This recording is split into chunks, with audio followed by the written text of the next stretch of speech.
Pemirsa, lapak penjual ban bekas di Jalan Marunda Makmur, Cilincing, Jakarta Utara hangus terbakar. Kebakaran diduga akibat puntung rokok yang dibuang di tumpukan sampah dan membakar sebuah lapak.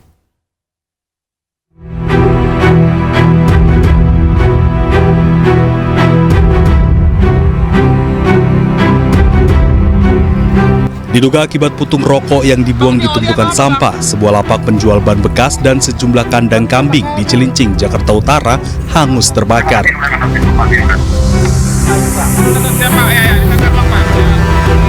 Banyaknya bahan yang mudah terbakar membuat api sulit dipadamkan petugas.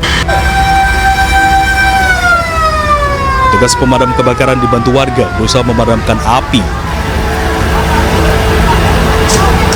Mereka berupaya memadamkan api agar tidak menyebar ke pabrik dan permukiman warga. 8 unit mobil damkar dikerahkan untuk padamkan api.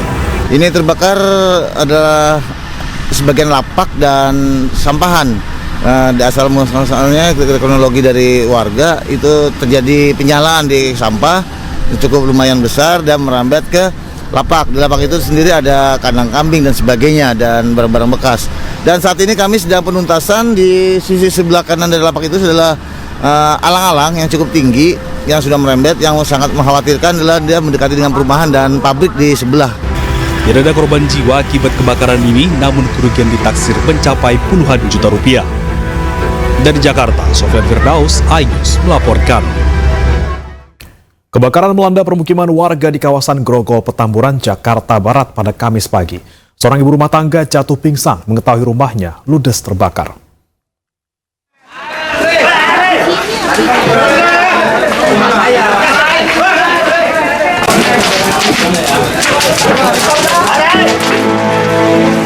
Kepulan asap disertai kobaran api membakar permukiman penduduk di Jalan Utama Sakti Grogol, Petamburan, Jakarta Barat. Hembusan angin dan padatnya bangunan semi permanen membuat kobaran api semakin membesar. Warga bersama petugas pemadam kebakaran berjibaku memadamkan kobaran api. Peristiwa ini membuat seorang ibu jatuh pingsan karena mengetahui rumahnya ludes terbakar.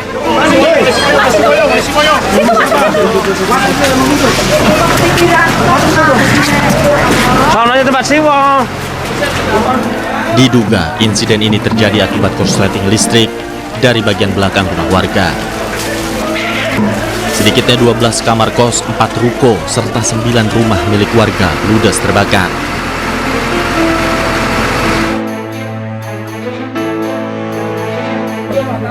Sementara itu, usai kebakaran, warga dikejutkan dengan penemuan jasad pria di kamar mandi salah satu kamar kos.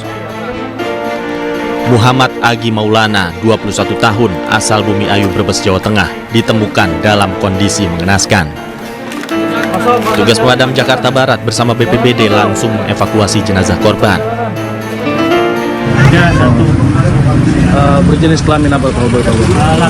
Laki-laki. Itu kondisi seperti apa? Dia terjebak atau gimana, Bang? Iya, terjebak mau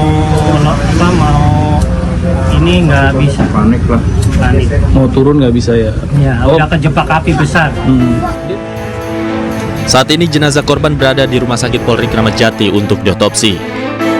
Api berhasil dipadamkan 2 jam kemudian setelah petugas mengerahkan 18 unit mobil pemadam kebakaran.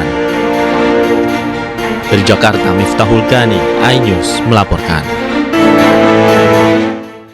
71 nelayan di Sukabumi, Jawa Barat terjebak gelombang tinggi di bekas dermaga SBP setelah jembatan penghubung dermaga terputus. 3 di antaranya dinyatakan hilang. Laka laut. Nah, itu wanian jelema. Aduh. Jembatan. Puluhan nelayan terjebak di tengah laut setelah jembatan penghubung dermaga putus dihantam ombak besar. Di Desa Budi Asih, Kecamatan Tegal Bulet, Kabupaten Sukabumi, Jawa Barat, Rabu pagi. La ilaha illallah Muhammad Rasulullah astagfirullahaladzim, la ilaha illallah. Dermaga yang berjarak 1 km dari daratan itu sebelumnya tersambung melalui jembatan beton, namun sempat rusak dan masyarakat menyambungnya dengan bambu. Jembatan kemudian hancur setelah diterjang gelombang tinggi. Sebanyak 71 nelayan yang sedang menangkap ikan di bekas dermaga tak dapat kembali ke daratan.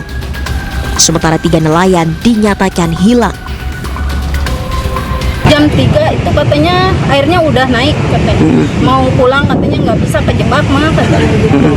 Emang kejebaknya apa, Bu? Seperti apa terjebaknya?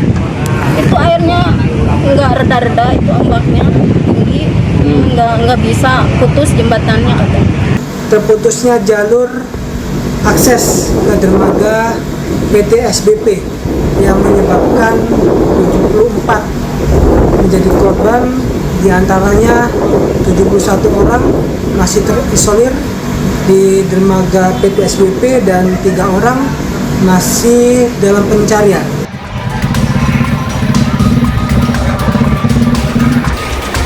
Badan SAR Nasional mengerahkan 1 unit helikopter untuk mengevakuasi puluhan nelayan yang terisolasi di bangunan bekas dermaga di Desa Buni Asih, Kabupaten Sukabumi, Jawa Barat akibat jembatan penghubung terputus. Petugas penyelamat atau rescuer Basarnas diturunkan dari helikopter untuk melakukan pemantauan terhadap kondisi para nelayan sekaligus membagikan logistik bantuan.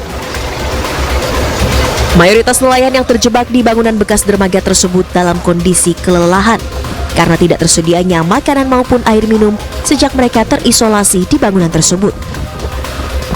Satu persatu nelayan kemudian dievakuasi ke darat, namun cuaca ekstrim dan gelombang laut yang tinggi menghambat proses evakuasi tim SAR.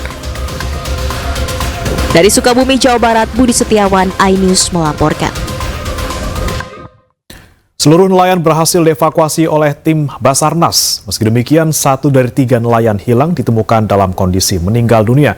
Dan berikut cuplikan dialog dalam program iNews Sore terkait 71 nelayan yang terjebak gelombang tinggi di Sukabumi, Jawa Barat bersama dengan Kepala Kantor SAR Jakarta, Desiana. Sampai dengan tadi pukul 15.55 waktu Indonesia Barat, kita sudah berhasil mengevakuasi seluruh survival yang ada di atas dermaga dengan menggunakan helikopter dari Dalanut Tang Sanjaya. Ada 3 tadi helikopter yang kita gunakan. Artinya ke seluruh nelayan 71-nya semuanya sudah tereksekusi begitu ya? Ya, betul. Sudah dievakuasi, sudah dalam keadaan selamat ya dan aman.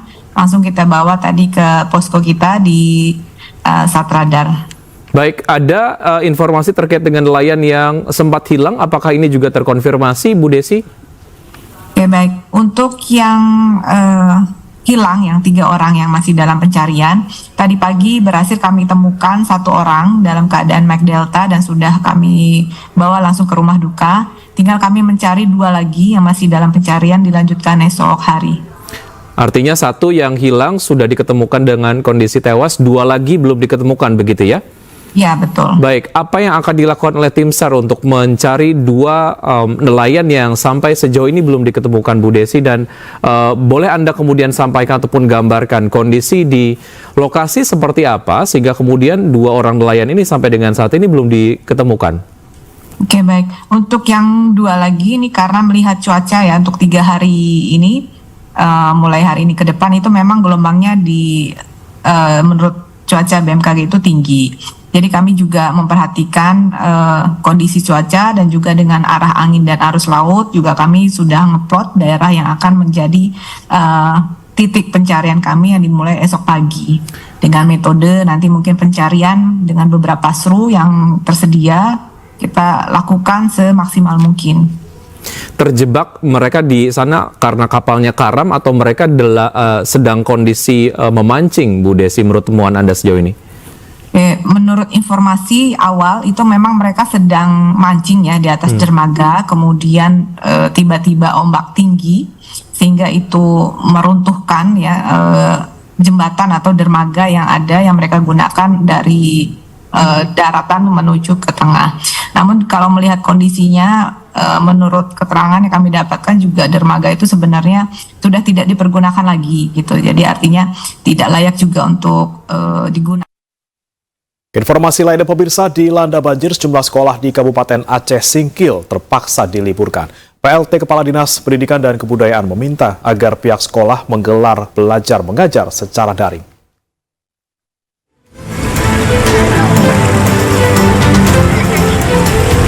Banjir yang melanda Kabupaten Aceh Singkil tidak hanya menggenangi rumah penduduk, akses jalan dan fasilitas umum lain, namun juga berdampak pada fasilitas pendidikan.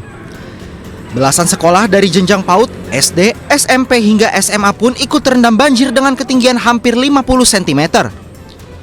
Akibatnya sudah 3 hari ini aktivitas belajar mengajar di sekolah terpaksa diliburkan. Terkait hal itu, Dinas Pendidikan dan Kebudayaan Aceh Singkil menginstruksikan agar pihak sekolah menggelar belajar mengajar secara daring atau cara lain supaya siswa tetap dapat mengikuti pelajaran. Jadi kita sampaikan kepada kepala-kepala sekolah kemarin bahwasanya agar kita mencari alternatif bagaimana pembelajaran ini bisa berjalan, tetapi keamanan anak-anak, keselamatan anak-anak itu tetap menjadi prioritas. Sebelumnya, sejumlah sekolah di Kecamatan Simpang Kanan juga sempat diliburkan, namun saat ini telah kembali beraktivitas. Dari Kabupaten Aceh Singkil Aceh, Suparman Munte, iNews melaporkan.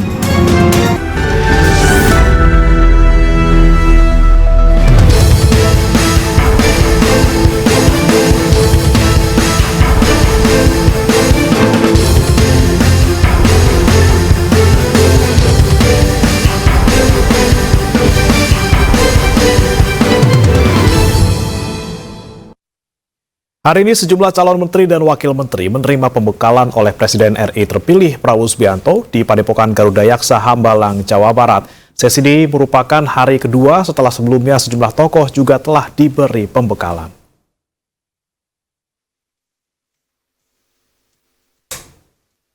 Sejumlah tokoh berdatangan ke kediaman Presiden terpilih Prabowo Subianto di Hambalang, Bogor, Jawa Barat. Datangan mereka untuk menerima pembekalan hari kedua. Pembekalan berlangsung hingga sore hari. Materi yang diberikan hari ini ialah tentang masa depan artificial intelligence atau kecerdasan buatan, berkomunikasi dengan jurnalis, masa depan pekerjaan, anti korupsi, dan diakhiri dengan penutupan dari Presiden terpilih Prabowo Subianto. Pembekalan dilakukan agar para pejabat di pemerintahan Prabowo Gibran memahami arah kebijakan pemerintahan ke depan.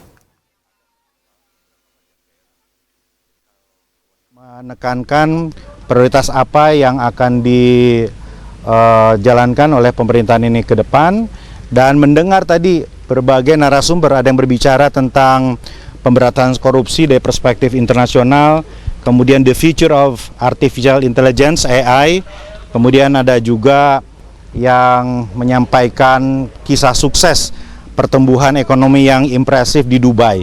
Jadi kami satu hari ini dibukakan perspektifnya, disamakan frekuensinya, dan kita lebih memahami apa yang diinginkan oleh Presiden terpilih, kira-kira begitu. Yang penting yang saya sampaikan adalah kegiatan ini sangat luar biasa ya. Ini yang belum pernah terjadi, karena Pak Prabowo itu mengumpulkan kita ini, ternyata beliau itu menginginkan adanya teamwork. Ada kerjasama di antara semua para menteri maupun wakil menteri. Jadi bayangkan aja kalau kita bekerja tanpa harus tidak mengenal satu sama lain, nggak mungkin kita kerjasama kan. Jadi dengan ini sekaligus satu lempar dua kena itu. Pertama, kita menjadi kenal satu sama lain, berinteraksi, saling berbicara, berdiskusi, sehingga nanti dalam pelaksanaan kerja kita akan menjadi lebih luas, lebih lancar. Nah, di samping itu kita juga tadi mendapat beberapa pencerahan-pencerahan daripada pembicara-pembicara yang sangat bagus sekali. Ya, topik-topiknya yang macam-macam, ada mengenai korupsi, ada mengenai soal ekonomi, ada mengenai AI ya, artificial intelligence dan sebagainya. Pembekalan calon menteri dan wakil menteri digelar selama 2 hari. Di hari pertama pembekalan tak hanya membahas isu nasional, namun juga isu global.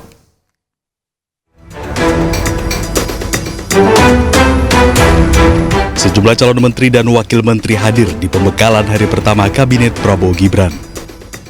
Tidak hanya dihadiri oleh Presiden RI terpilih Prabowo Subianto, Wakil Presiden RI terpilih Gibran Rakabuming Raka juga hadir dalam pembekalan hari pertama.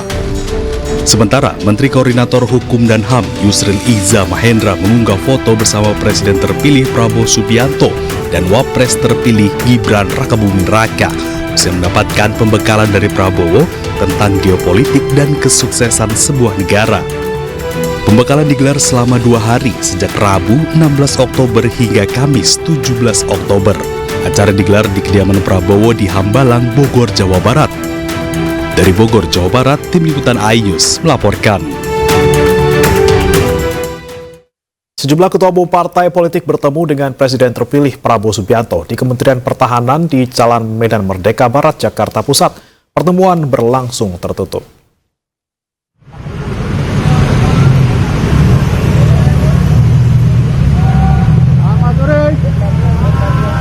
Beberapa tokoh ketua umum partai menghadiri pertemuan dengan Menteri Pertahanan sekaligus Presiden terpilih Prabowo Subianto. Sejumlah tokoh yang hadir diantaranya Ketua Umum Partai Nasdem Surya Paloh, Ketua Umum Partai Amanat Nasional Zulkifli Hasan, Ketua Umum Partai Golkar Bahlil Lahadalia, Ketua Umum PKB Muhaimin Iskandar, dan Ketua Umum Partai Demokrat Agus Harimurti Yudhoyono. Pertemuan antara Prabowo dengan Ketua Umum partai ini berlangsung secara tertutup.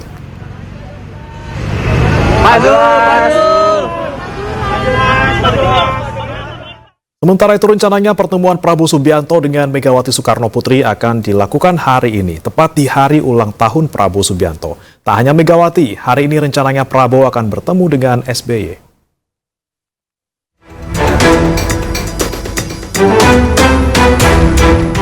Di hari ulang tahunnya, rencana pertemuan Presiden RI terpilih Prabowo Subianto dengan Ketua Umum PDI Perjuangan Megawati Soekarno Putri kembali menguat. Wakil Ketua Dewan Pembina Partai Gerindra Hasim Joyo Hadikusumo menegaskan Prabowo siap bertemu dengan Megawati kapan saja karena sudah menunggu selama 2 tahun. Pak Prabowo sudah menunggu 2 tahun. Terserah Ibu. Ya. Sudah ditentukan waktunya mungkin? Ya insya Allah. Berarti Pak Prabowo siap kapan aja ya Pak? Iya, pagi malam.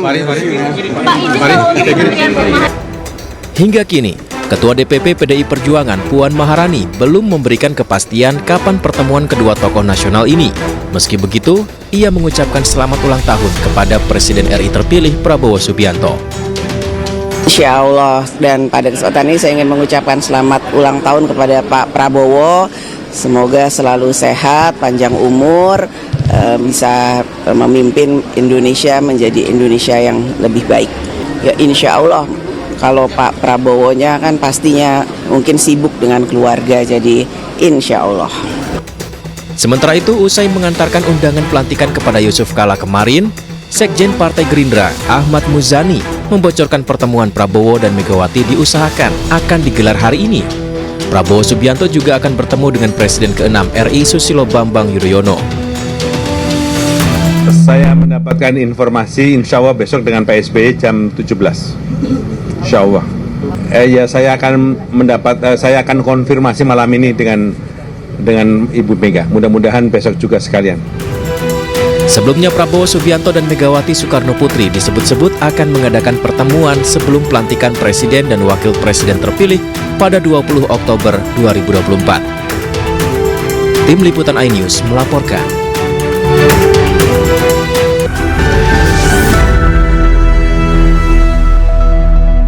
Ada kembali di iNews Prime pemirsa. Hari ini Presiden terpilih Prabowo Subianto berulang tahun yang ke-73.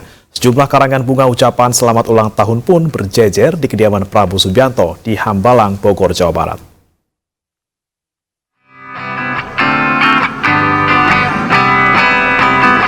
Barisan karangan bunga berisi ucapan selamat ulang tahun ke-73 Presiden terpilih Prabowo Subianto berjejer di kediaman Prabowo Subianto, yakni di Padepokan Garuda Yaksa di Hambalang, Bogor, Jawa Barat, Kamis siang. Karangan bunga ini diberikan sejumlah instansi dan tokoh yang bertuliskan ucapan selamat ulang tahun Prabowo. Bertepatan di hari ulang tahunnya, Prabowo tengah memberi pembekalan terhadap calon wakil menteri. Sejumlah tokoh pun mendoakan Prabowo tetap sehat, bahagia, dan kuat dalam menjalankan amanat rakyat. Jelas kuatkan mental. Bapak, terus ada buku khusus yang dibawa gak? Nggak ada. Untuk sementara saya bawa nasi aja. Pak, dari kita Pak, materinya Pak. Materinya apa Pak? Ya pembekalan aja lah ya terkait kesejahteraan dan pemberantasan korupsi ke depan gitu. Hari ini Bapak Prabowo ulang tahun, ada persiapan juga nggak buat surprise kejutan gitu mungkin Seperti Pak? Pak Prabowo tidak ingin merayakannya. Pak Prabowo ulang tahun, ya kita doain sama-sama, mohon doanya juga dari kawan-kawan buat kesehatan beliau agar beliau bisa bekerja Ada dalam acara nggak itu, Pak? Acaranya kita nggak tahu, kita hari ini ada pembekalan aja sih di sampai ini. Sama seperti hari sebelumnya, pembekalan kepada calon anggota kabinet ini berlangsung secara tertutup dengan berbagai pembahasan. Dari Bogor, Jawa Barat, Tim Liputan iNews melaporkan. Presiden terpilih Prabowo Subianto berulang tahun yang ke-73. Sejumlah ucapan selamat ulang tahun diucapkan tak terkecuali dari para calon menteri dan wakil menterinya.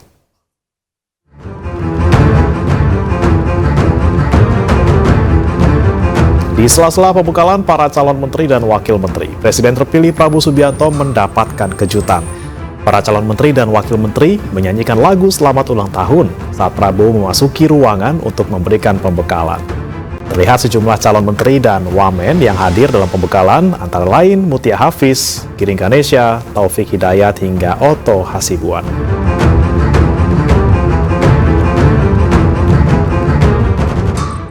Ucapan selamat kepada Prabowo pun datang dari sejumlah tokoh, salah satunya mantan lawan politiknya di Pilpres lalu, Anies Baswedan.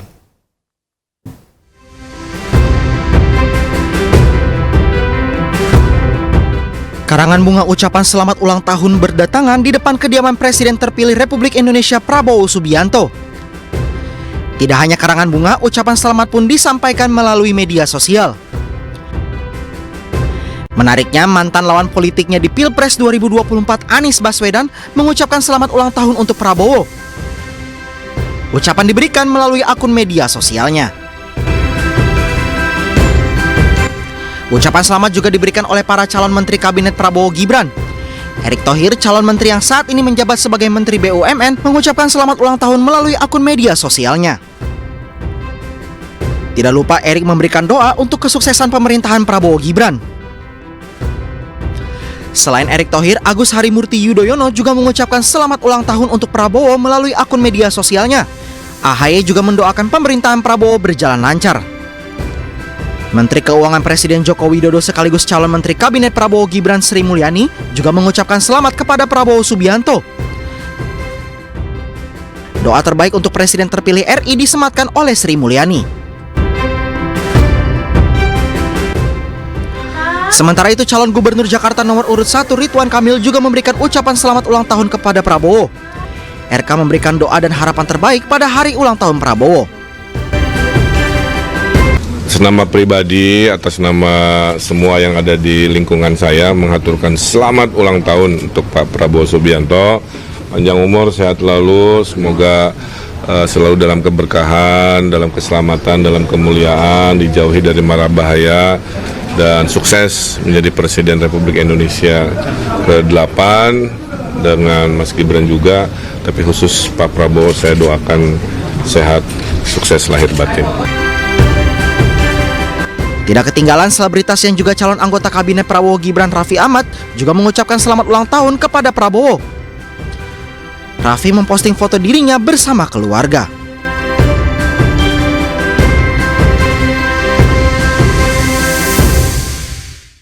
Pemirsa, Wapres Ma'ruf Amin menggelar acara perpisahan di Istana Wakil Presiden hari ini. Dalam kesempatan ini, Wapres menyampaikan terima kasih dan mohon maaf ke seluruh pegawai sekretariat.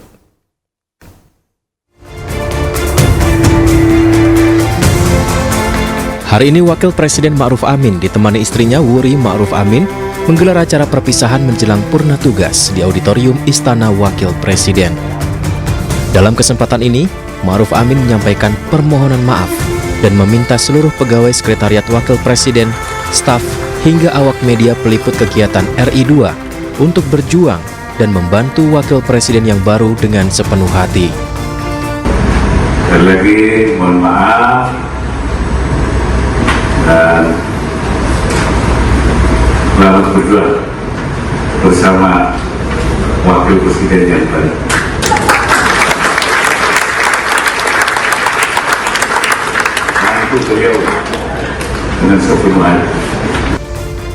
Ma'ruf Amin menjabat sebagai Wakil Presiden mulai 20 Oktober 2019. Di usianya yang ke-81 tahun, beliau telah mendampingi 5 tahun pemerintahan Presiden Joko Widodo.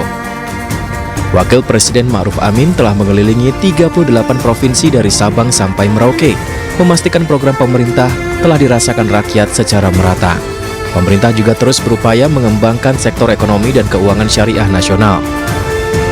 Wakil Presiden Ma'ruf Amin terus bekerja memastikan program pemerintah telah berjalan sebagaimana mestinya.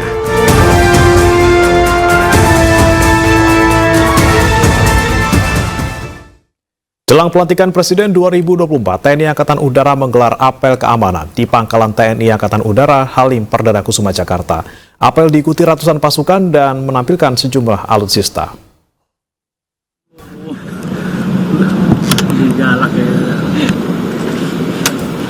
Ratusan personil TNI AU hendak bersiap untuk menggelar apel pengecekan kesiapan personel jelang pelantikan Presiden 20 Oktober 2024.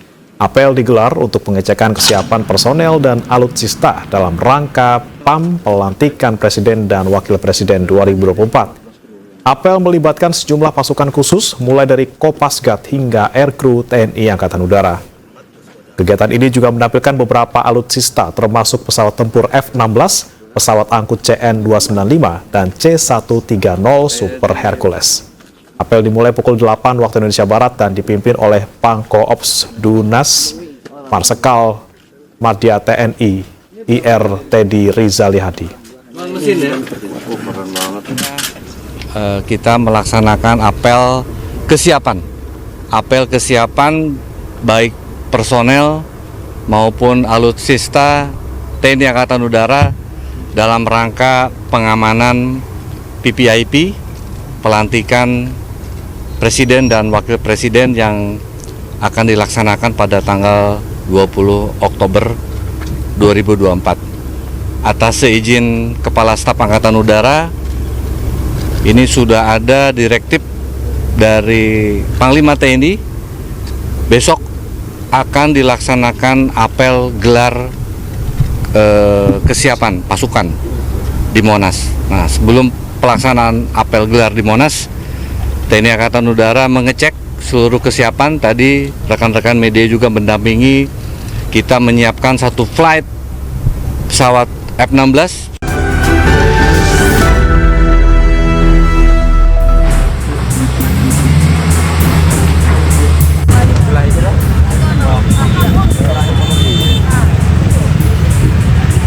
Beginilah kondisi kebakaran yang melanda pabrik kemasan styrofoam dan spon busa milik PT Sentral Harapan Jaya di Jalan Kepatihan, Kecamatan Meganti, Kabupaten Gresik, Jawa Timur. Kobaran api disertai suara ledakan membuat panik warga sekitar yang rumahnya berada di sekitar lokasi kejadian.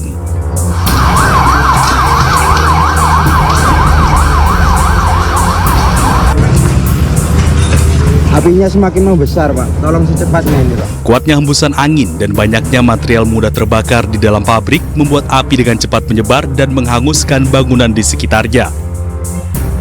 Sejumlah warga dan pegawai pabrik pun bergotong royong mengevakuasi kendaraan serta barang berharga di dalam pabrik. 7 mobil pemadam kebakaran dari Pemkab Gresik diterjunkan ke lokasi untuk memadamkan api. Api pun berhasil dipadamkan setelah tim damkar gabungan berjibaku memadamkan api selama lebih dari 5 jam. Belum diketahui penyebab terjadinya kebakaran. Meski tidak ada korban dalam peristiwa ini, namun bangunan pabrik serta 1 unit kendaraan truk milik pabrik hangus terbakar. Kerugian pun diperkirakan mencapai puluhan miliar rupiah. Dari Gresik, Jawa Timur, Agus Ismanto, iNews melaporkan.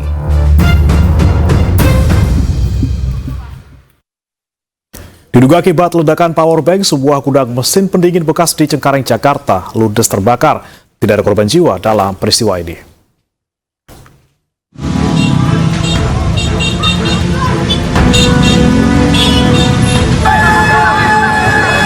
Asap hitam pekat membumbung tinggi ke udara saat kebakaran melanda sebuah gudang di Jalan Duriko Sambiraya, Cengkareng, Jakarta Barat pada Kamis siang. Banyaknya material yang mudah terbakar dari gudang alat pendingin bekas ini membuat api cepat membesar.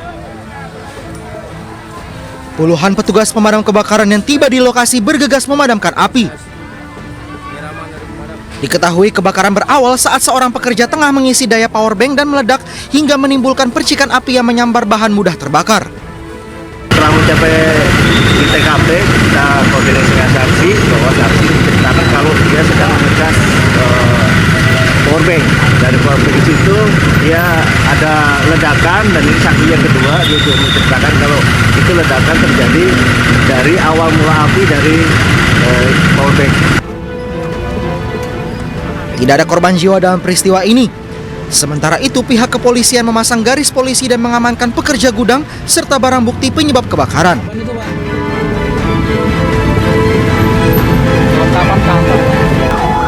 Dari Jakarta, Miftahul Gani, iNews melaporkan.